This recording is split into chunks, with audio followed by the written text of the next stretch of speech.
Oh, you're in the same house, Nick? What's up, guys? You guys glued Always together? in the same house. You guys are going on mute. How's it going, everyone? We're just getting started here. As we get started, please share out the stream. We got a lot to go over today, so I'll only leave a few dead air minutes here to let people join in. If the guys backstage could do me a favor and post in Discord and such to let people know that we are live, that would be really helpful. Hope everyone's doing well today on this beautiful Thursday, February 8th, 2024. This is a Divy live stream. Of course, our primary focus today will be on Divy, with the focus of being everywhere. This is a strategy that my good friend Jeff McCabe, and business partner and co-founder of Divy, coined back a few years back, and then we continue to pursue it for the past few years. It's a really important aspect of the ecosystem, and it is the answer to a question that is often asked, which is, how does this all connect? How does this all bring value to Divy? So I think today we're going to dig deep into that, answer that question for you to the best of our abilities, and hopefully have some fun chatting about a variety of things along the way. Before we get into it, I'll quickly update everyone on what's going on in the world of crypto. Obviously, we've seen a great increase in the Bitcoin price over the past couple of days, cracking 45,000 again. The ETF shock seems to have subsided. I know we talked about the Grayscale Bitcoin Trust sort of risk and the selling pressure that they created over the past couple of weeks. I know that they still have Bitcoin in their coffers, but it does appear that they have slowed that selling pressure down, and the ETF continues to absorb lots and lots and lots of selling pressure. For the first time, I'm starting to receive outreach from my friends in the equities industry, people that trade actual boomer stocks, and they're really excited that they now have access to Bitcoin through the channels that they're most familiar with, starting to introduce their clients to it and trade it themselves, something that they were relatively unfamiliar with doing, mostly because of the exchange framework that we have in the United States. It's really not accessible for the majority of people, even though there's Coinbase Pro and Kraken and things like that. Those are not brokerages that an equities trader would necessarily access. So it's great to see. It really is great to see that Bitcoin's reached this point. So we'll continue to watch where things are going with the ETF. Lots of crazy stuff always happening in crypto. We were just talking about backstage, Solana going down. Obviously, I tweeted about it on my Twitter, and I think that Solana solves a very relevant need, but it doesn't necessarily solve every need, right? And that's kind of why it's a free and open market. That's what's the beauty of a free and open market. You have the ability to choose which blockchain you want to use. You know the risks associated with those blockchains, and the market clearly has decided on what it prefers, right? In some senses, Solana's fast, cheap, and easy, so they want to use that for a variety of purposes. Ethereum solves its own set of purposes. Bitcoin solves its own set of purposes. Of course, Divy is a UTXO-based blockchain, most similarly linked to Bitcoin in its infrastructure and architecture. And we have chosen that direction because of the inherent security of the UTXO model. There's really been no indication that the UTXO model is at any severe risk from a security perspective. Mathematically, it's one of the most strong consensus mechanisms in the world, and it continues to prove itself over and over again. But that doesn't necessarily mean that, you know, Divy has to stop with just being a straight up layer one UTXO chain. And that's what we're going to talk a lot about today, how Divy expands, becomes more expressive, becomes more accessible to developers, becomes more feature rich, creates more utility and use cases, and all of that fun stuff. So thank you guys for joining this stream. I'm excited to bring my good buddies up on stage with me here. if I can figure out how computers work. Here we go.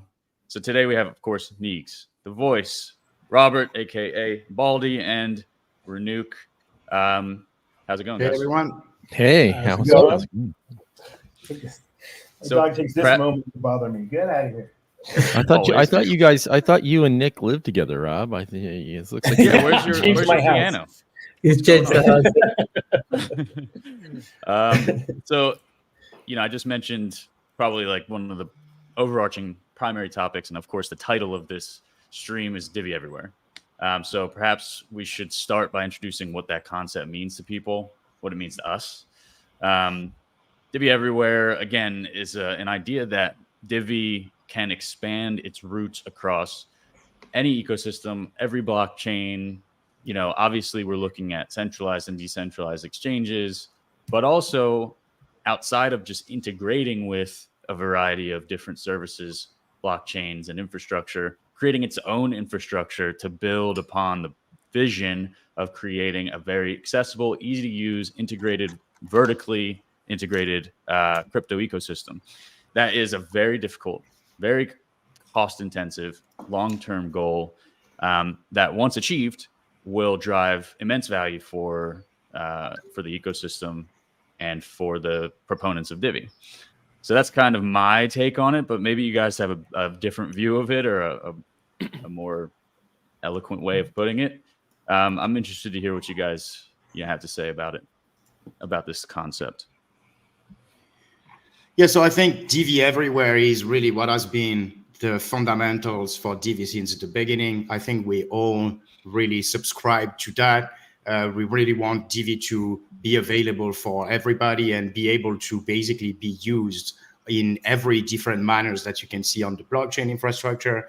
And currently, based on the UTXO system that we have, it is limited. It is very strong on the security side. However, it is limited on all the sides where you have on the EVM, basically the different approach to blockchain that we see. You can leverage this EVM machine and then do a lot of different things that are not possible on the UTXO side.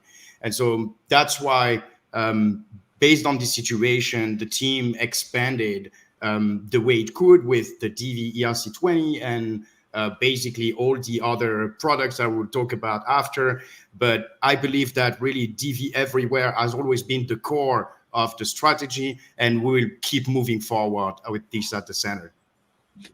Yeah, I think we can talk about that strategy a little bit, because it's a little confusing for people, me included. Like, I have heard it a number of times. Like, we're on Ethereum, we're on Polygon. Like, how does that help my Divi coin? And I think the important part to really understand is that the Divi blockchain itself is undergoing change, all for the better. We talk about side chains. That's really where we're going, where all the utility will be. But between here and there, we should be building stuff. We should be making stuff that we think people want to use. Divi Swap's a great example of that. All the Divi DeFi stuff. I mean, the list is pretty long. The Lightning Works, the games, all that stuff is like, hey, do people want to use Divi for this? Here you go. This thing here. These are all. Do people want to use Divi for this? Do people want to use Divi for this? Once we get there, once we've kind of done these things, and once we enable those things to work on our side chains, we get the Divi security of the main chain, and then we get all this. And so between here and there, we can be building tons of stuff. Everybody can be building tons of stuff that uses the tokenized version of Divi, and see how well it works out. Does the thing work out? But for each one of those Divis, there's another real Divi somewhere. So, let's build stuff.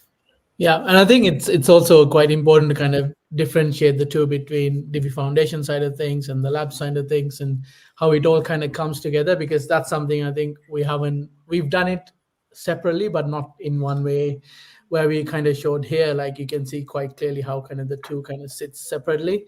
And I think it would be good to share that with everybody to kind of, from a foundation side, kind of starting with the blockchain, what we've been working on the kind of last few months or even a couple of years, and how we then intend to build on that. I think, Voice, you were explaining the other day, when we were talking about it, and I think I learned so much, even just in the half an hour when you were explaining about how our security, how we stack up against the others in the industry. I think it'd be really good to kind of talk about that part as well.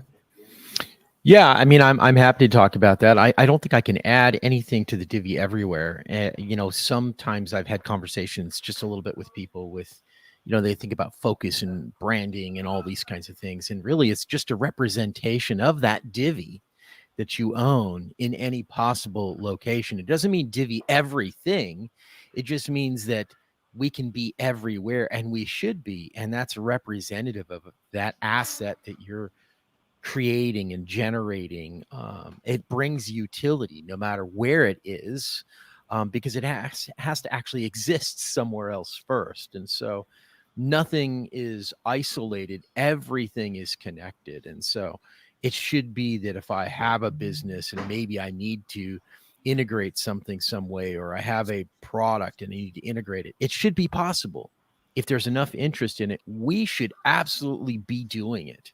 And this makes it part of the philosophy then. So we're not limited by somebody who says we have a goal to hit this. Our philosophy is making things easier on all fronts, but it's also making it possible anywhere we need it to be. That's the only thing I would simplify it down to. Yeah, I think, you know, there's some trade-offs that have to be made. You know, we just talked about the trade-offs that are being made in other blockchain ecosystems, and how users are making trade-offs themselves. Even the L2s of Ethereum make major trade-offs in their infrastructure and in their architecture. You know, a lot of them, all of them actually, are simply proxy contracts secured by typically a multi-signature account, which is an incredible level of centralization. But they're faster and cheaper, and they help to scale Ethereum. So and perhaps in the future they'll become more decentralized. Is that a trade-off that the developers are willing to make short term to get to the goal that they ultimately have? The answer was yes, right? So the same thing is for us true. We've made the intentional strategy of creating things in a disparate manner, a fragmented manner, because it's the quickest way that we can get these actual products to market. People can start to use them. We can start to capture some value, some revenue, et cetera, from these products, while building the rest of the things in parallel and enabling the larger goal, which is connecting all of these things up through the actual Divi blockchain. So hopefully that makes sense. I've seen a lot of people asking the question of like how it all connects, how it all works together, and it may not be immediately obvious. So hopefully that answers that question. And then I think you bring an excellent point here, where there are several approaches, right? Like, we can see that a lot of projects come and they have beautiful ideas, but as you say, they went and did some trade-off potentially on the security, and this is definitely something like an approach that we didn't take. But that's not either an approach we are against. We understand that the market has to have those intermediary steps to be able to reach the quote unquote perfect product. And really, we present ourselves in that trustless direction. We really want to represent that, but we also really welcome all those other opportunities. And we'll talk a little further about the sidechains, but all those products will feed the way we build our sidechain ecosystem. So we're really thankful for all of that to be existing. And I think it's good that we switch to basically where it fits into, because the idea of all this ecosystem is to be able to be found on the Divi wallet.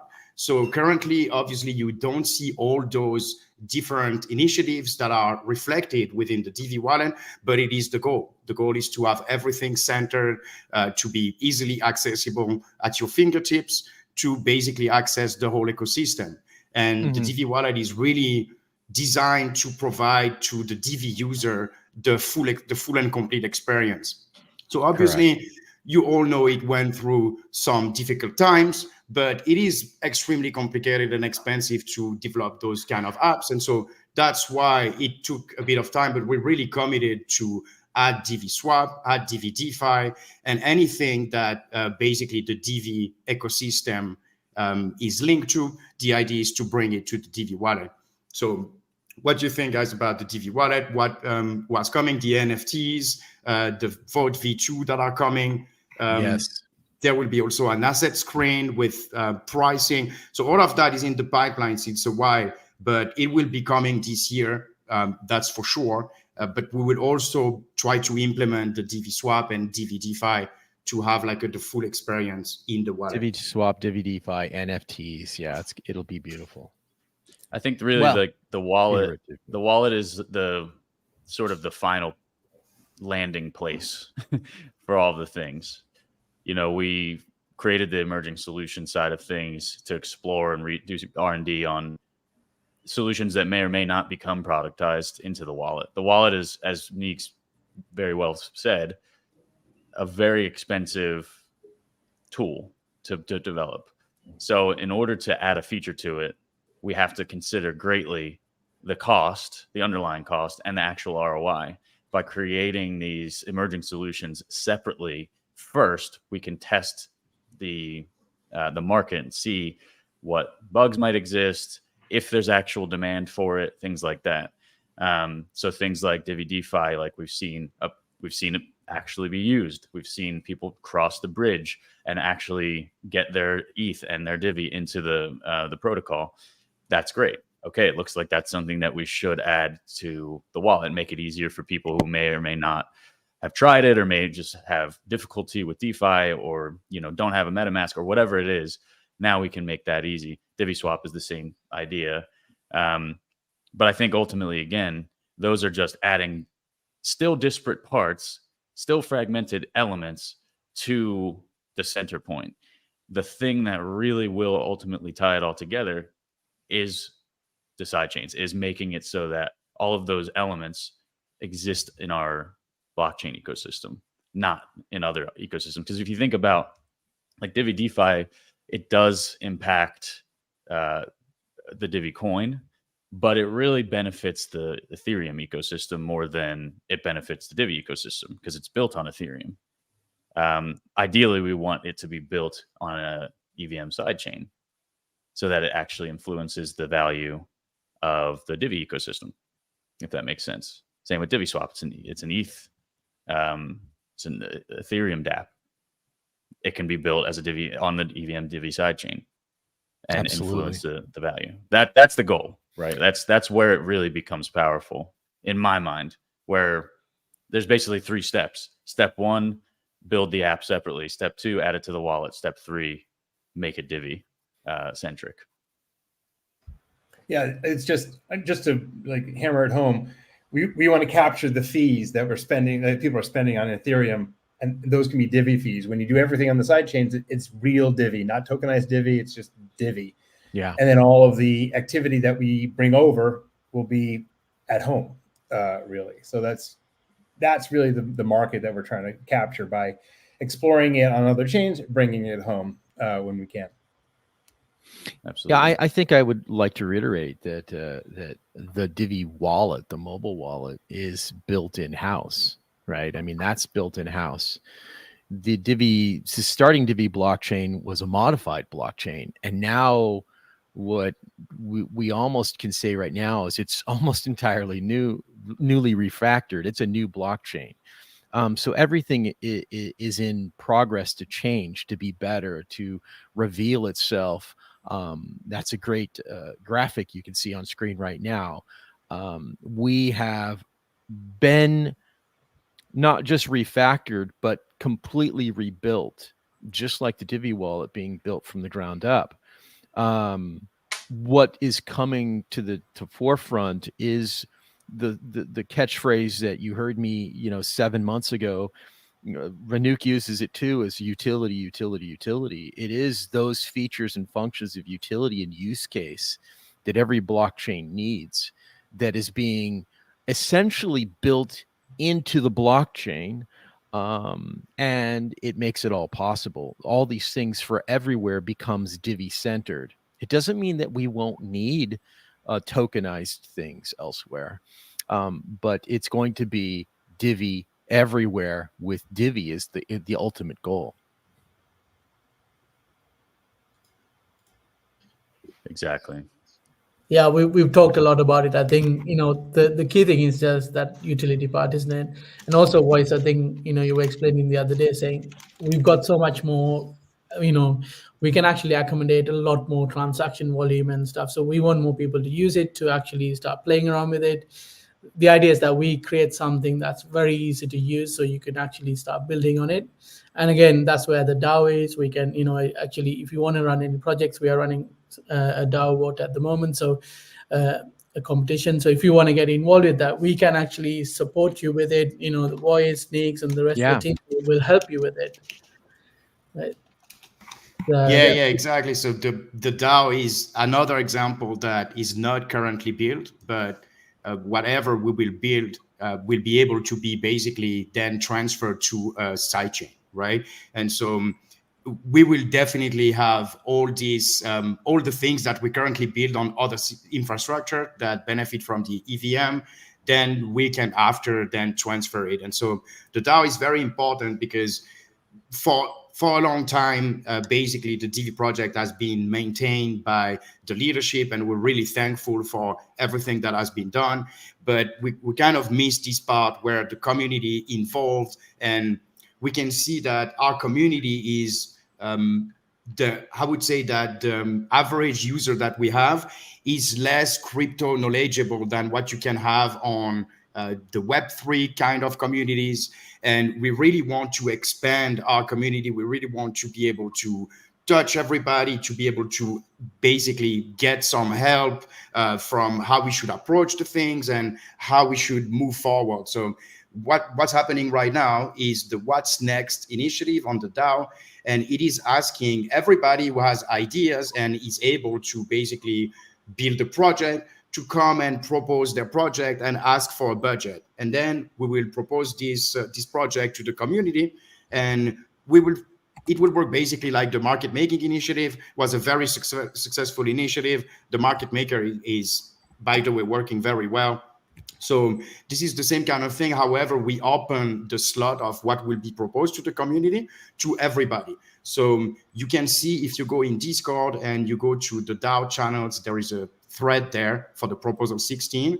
And you can see that Box Wallet, for those who are not familiar with Box Wallet is Pi wallet, Linux Pi wallet that is very lightweight, with which you can basically run a node to stake on Divi and other currency. It exists since, I think, 2 years. And Richard has been building it. He has been building it on his own budget. And now he's basically building a second version. And he has come and he's proposing this project. So you can see his submission. You can see how it looks like. And you can come and propose yours on the same format, basically. This is true. This is a community-run initiative that started when Robert when he spoke to me. I think it's actually been about 3 years now. He this is when I was really focused on the tip bot, and he came and he asked if he could, and I said, you don't need to ask. I'm just here to help. I'm here to help in any way I possibly can, guiding you even with the core and how to maximize it. And that's when he says, well, I used to work in Go, which is a programming language, and I'm somewhat familiar with that. He goes, but I'm gonna have to dust off the books. And what he started with, I think, Rob, you actually used one of his first versions. It was very basic, very rudimentary, and over time I think he's talked to Jeff, and Jeff helped him out a little bit. Yeah, now he's got a pretty awesome standalone Raspberry Pi offering. If you were Nick actually used to build a little hobby project. What was it called? Divi Smart something or other or whatever. I don't even remember. Nick, do you? I don't even know, man. It was a long time ago. It was a Pi Too long offering, ago. and then he took over building this project in Go, and it blew up. He's got his own little community about it, but he does fund it out of his own pocket. You use the wallet. He's the lone developer on that. There's repositories for it. And yeah, so if we can help him out as a community, there's an entire community behind him. And it just makes it easier for those who want to either experiment or host their own node. I actually use it on Great. my VPS nodes that I'm running. Do you really? That's awesome. Yeah, I use it. It's easy. But so yeah, I definitely encourage people to go in there. There's 2 proposals for that proposal right now. One is to get a decent web front end for the entire DAO itself. I wrote that one. One is Richard's Box Wallet. If you're not familiar with Box Wallet, just hit him up. He'll introduce you to it. If you're not using like the desktop or the wallet and you just want to run a node, you've got that kind of skills, he'll take you through that. It's really easy. He's building a nice web front end. That's his proposal for that. I believe we're getting a DeFi proposal that I'm hearing about coming in. And so that's you can see the formats that are there. But yeah, if you've got an idea, I'll definitely stick it into this vote. And if you win the vote, then we'll be promoting your project. So those are the 2 projects that are there now. I think there's a third coming. If there's 5 or 6 or 10 or whatever, or even if there's just the 2 or 3, that's fine too. But huge invitation to come in and take part in that. And the DAO being lively is part of how we get the whole community to be lively. So definitely do take a look. And I see a question that can actually help us move to the next topic.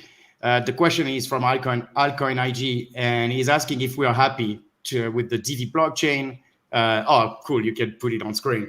So, in fact, we're very happy with the Divi blockchain the way it is now, because with the sidechain expansion, basically we can keep the security on this layer 1. We can keep the way it is and the very efficient, very lightweight, and we can still expand the utility like you see on the all-in-one blockchain, like you can see on ETH. And while doing that, we'll have the possibility to actually avoid the same kind of issues with basically having too many transactions at a time, which are being too much for the network.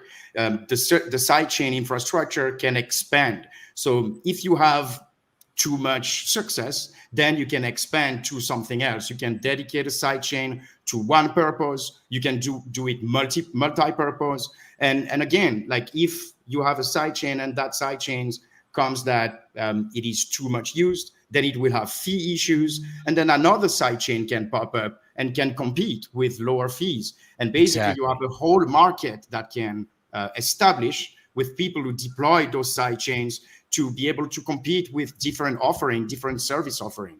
It is basically the EVM capabilities. Maybe you can remove the comment for now to get back on the screen the picture, because the comment was hiding some. Yeah, exactly. So because it allows now to connect Divi to another, to its sidechain, totally trustless. And it's infinitely scalable because you can have as many sidechains as you want, and just secured by validators. So people also earn by securing those sidechains. They can secure multiple at a time. So it is really not the final, but a big milestone in the evolution of Divi, where we'll be able to basically synergize everything into the sidechain ecosystem. So I'll simplify it. This is technical geek, and we get really excited about it. If you ask a question, can I do it? We used to struggle with that answer. Nick knows we've had spaces before. Can we do this? Well, no, we don't have this capability. The question is will I be able to, based upon my desires or using another blockchain? The answer will be yes. So it is an assumptive yes, meaning that can I, don't even ask, yes. That's the whole point of everything. If you want to build something as a developer, if you want to build something as an individual, if you want to build something as a business, if you want to build something for a community, and it's specifically focused doing something unique that's to you only, even, the answer is don't ask, it's yes. And I see another question about, yeah, perfect. Yeah, so that's also... Go ahead. That's also very, but maybe you want to talk about that. That's also very important to us. We want to offer the possibility for everyone to be able to build on the ecosystem. And correct. We also understand that building shouldn't be a selfless endeavor. So this ecosystem actually rewards building, rewards offering a competing offering compared to others. Like you can have a swap situation, you can have NFTs, you can have storage, you have multiple options, of course, real world assets. Like there are tons of different possibilities that are available. And basically it's a whole system where people compete, a bit like what you have when people compete with their solution on smart contracts, but now it's more on a sidechain model, so more decentralized, more supported by validators. So something that is as capable, more scalable, and basically very welcoming to others. We'll also make sure we have templates. We'll also make sure we have pre-made side chains to deploy, basically. So it is, we're not there yet, but we will definitely think we have this mindset to approach this situation. The question he's asking is how easy would it be to, and I think it's fair because moving projects from one chain to another isn't that easy in general. Correct. And some projects will be easier than others. So I don't think you can just say, yes, it's the answer to yes, if it's possible, that's yes, right? But some projects will be easier to move over than others. We will do as much as we can in terms of here's a template of what you need to do, or we'll have like one major Divi EVM blockchain that actually has kind of older school links to other blockchains, like in terms of bridges, because if we want to connect directly to Ethereum and they haven't upgraded, then we need the old school there. But in order to do it better, faster, cheaper on our side chains, the direct bond will be and all the fees and stuff will be in Divi. But you still want to have all this ability to use assets that are on another chain. So we still, until we see more and more people accommodating this technology, we'll still have those bridges. So the way things are done might be different and so forth. So I'm trying to answer how easy would it be? And so some things will be easy, some things will be not. It depends on what those things are doing. The other thing I wanted to mention that I think is super important about sidechains and the whole architecture of kind of having an ecosystem that's modular with sidechains is that let's say my popular thing on my sidechain won't affect your popular thing on your sidechain. And it's a huge issue right now with Ethereum or even Bitcoin, right? The the ordinals that are there made prices go skyrocket, good for them. But if I'm trying to do something else and all of a sudden my fees are huge because of you, that's actually a kind of a problem. People should be able to make huge fees on things they're doing, but it's hard for me to run my projects and attract new people if things are huge. This kind of idea kind of fights against that, or helps to alleviate that, I should say. It fights against it, yet it's still a free market. That's totally the unique thing, where when you're in a closed ecosystem and somebody clogs that ecosystem, look, miners in projects, even validators in projects can prioritize transactions. So trust me, if I'm a miner and somebody's willing to pay me way more sats than Nick is, I'm gonna mine Voice's transaction. I'm going to include those in the block. I make more money. I'm not incentivized to mine all the cheap transactions. In this case, if you separate the functionality and utility out, that ecosystem is there where validators still will compete amongst each other, but external things, external transactions may not, it depends upon how you want to build it out, but may not be, again, depends upon how you build it. It shouldn't influence all those other factors. There's another factor to this as well, which is like chain fragmentation. So the L2s on Ethereum, like, I don't know if you guys watch the markets. Some of you might. ETH has been one of like the most underperforming major assets of the entire cycle so far. It doesn't do shit. It just does not move, right? And that's strange considering how powerful it is, how many people use Ethereum every day, how many apps are built there, how much infrastructure exists around it. And there's one reason for this, as far as I can tell, and it's layer 2 fragmentation. There's a million different L2s all doing a bunch of different stuff, and none of them really have a major impact on the L1. They settle their transactions relatively infrequently to the L1, but they don't influence the overall like value of Ethereum. It's basically like having a completely separate L1, even though they're leveraging the underlying infrastructure of the L2. I'm sorry, of the L1. So maybe talk about how sidechains compares to that in the Divi ecosystem, or how it will compare to that. Yeah, I think so. They're all trying to take Ethereum fees, right? I mean, move the utility over, so the fees are on some other L2, which they are actually L1s. They're bridged, right? I don't know why we're calling them L2s. They're like Polygon in particular is basically a fork. So, and there's other ones, but they're trying to make, take the utility and bring it over to our thing. And the difference for us is like we're trying to take the utility and enhance our thing, right? That's really the way that this entire ecosystem works. So it just becomes all the same coin essentially. And so building more and more utility doesn't bog down the main chain. It doesn't make it expensive to use. It doesn't make all the bad factors. And then everybody's still benefiting. It's not you're providing new utility. The node owners in those side chains are benefiting aside from the main chain from those fees as rewards. So it's just a growing system, and it's not one trying to steal utility away or fees away, I should say, or value away. And L2s a lot of the times bring it back to the main chains, right? So the ultimate authority, it's a kind of a para-chain situation. When you deploy on an L2 and then come back to the L1, everything is finality on the L1, where in this kind of process, the finality may be or may not be, but most likely will not be, only on the sidechain. So you have those kinds of transactions exist there only.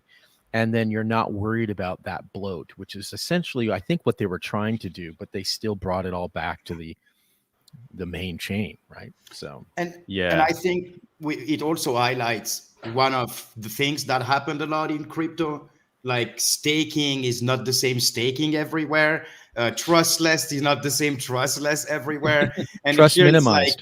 It's like layer 2 and layer 0s are often not really layer 2s and layer 0s. They try to mimic that service, but in fact they go through smart contracts on the layer 1. And so they don't really, there's no really secondary layer or zero layer. It all goes through the same process. It's not even in the layer one. It is interesting to see but it is interesting to see the field evolve. Like it is really trying to reduce the centralized problem that all of those options have with all the rug pulls, scams, basically all the money that goes flying whenever something goes wrong, and it's trying to address that, and it's really great. We do believe that we have a better offering, and that's why we're very confident for the future on the side chains. I think we should definitely do another session purely around that to kind of talk about it. Like there's so much out there, especially like for me, initially coming from outside crypto into it, like just to understand it, there's a lot that we can learn from these guys. Totally. With that said, we are coming to the end of our session, but I think Nix, you've got something. Yeah. There's so we announced a promotion on the Simplex services in Divi Wallet. So basically, you can go from tomorrow, 7 a.m. Basically GMT. It starts, and there will be $0 minimum fee. So usually it's $10. So you can buy small amounts, and you won't suffer from the minimum fees. And then for the service fees, it's 2.5% now. Previously for the US customer, it was 3.5%. So it will be 2.5%. This offer is valid for a week. So we're very happy to offer you that. If it works, we'll probably repeat the operation.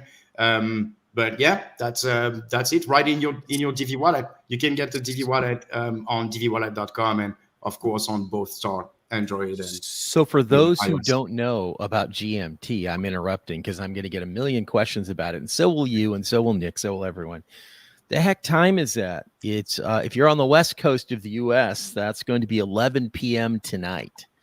So it's a little bit the day before, but that's the GMT time. If you're on the East Coast of the US, that's going to be like 1 a.m.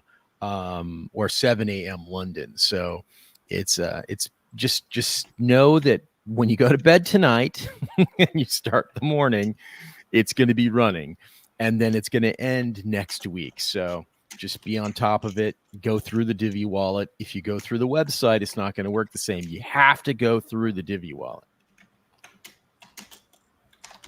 Awesome. That's great. I guess I'll just give one last quick update on Divvy Swap before we close out. I know we're a little bit over. Sorry, Ranuk. We've secured the funding for the liquidity required to enable the on-ramp. So we're finalizing all the documentation with the investors now. I don't necessarily need to get into how it works, but there's a requirement for a pool of liquidity to ensure that the on-ramp always has money that it can pay out. So otherwise the limits would be incredibly low, and it's not worth launching. So that's what we've been working on, for the past couple of weeks. The on-ramp works perfectly. We've tested it a variety of times across a variety of different, banks, systems, mobile, desktop, et cetera, et cetera. It's all working really well. So, as soon as those things are papered up and the funds get loaded in, we'll launch the Zelle on-ramp for US customers. Also been talking to a variety of businesses who want to integrate Divvy Swap, and that's gone very, very well. It's definitely the most competitive offering in the space. So there will be some changes to the fee structure, obviously, as we go live with a more scaled up offering. But we're really excited to get that going. So keep an eye out for the launch announcement for that. Awesome. Cool. And I guess that's it. Appreciate everyone joining this live stream today. If you missed the beginning, go ahead and watch the recording once the stream ends. There's a lot of amazing information, a lot of stuff coming for Divvy. I still feel very, very bullish about the coming year for Divvy, and I hope that everyone does feel that way as well. That's it for today. I guess we'll come back another day and update you with more fun stuff. Be sure to chat with us on Discord and on Twitter and all the other social media channels where we live. Until then, have a great, safe, happy rest of your week and weekend, and we'll see you guys next time. Thank you. Thanks, everyone. Thanks, everyone.